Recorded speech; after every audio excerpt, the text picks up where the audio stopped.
Most people don't realize that God has preserved his original New Testament text all these years since it was inspired and recorded by the apostles. This website is dedicated to explaining how God has preserved his word and how a lot of the modern popular translations of the New Testament are based on an inferior text.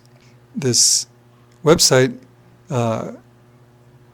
starts by talking about how God is big enough to keep his promises and preserve the original text of the Bible, because he promised he would. And it was done like a blockchain.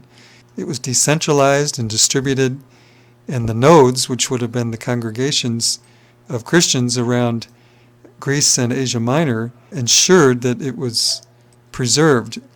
So what's called the majority text is basically 98 to 100% accurate, because the people who copied it were very, very careful. Whereas the Egyptian manuscripts are probably only around 92% accurate and inconsistent among themselves. And sadly, there were two false apostles named Westcott and Hort, who were members of a secret society, who began to use some Egyptian manuscripts and introduce a theory of the transmission of Scripture through the centuries that was based on evolution, that Scripture evolved rather than God preserved it. They did not believe that God was big enough to preserve his text.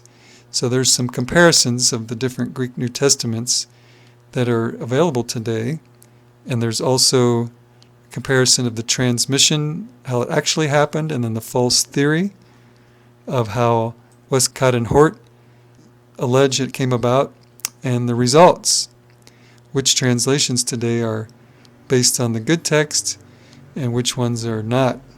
So those who want to have the best translation of the New Testament they can possibly have, they need to get a Bible with the New Testament translated from the majority or Byzantine text, because otherwise it's like a baker baking eggs with a dozen eggs and one of them's rotten. So finally, there are links that people can click on to download New Testament translations that are based on the majority Greek text.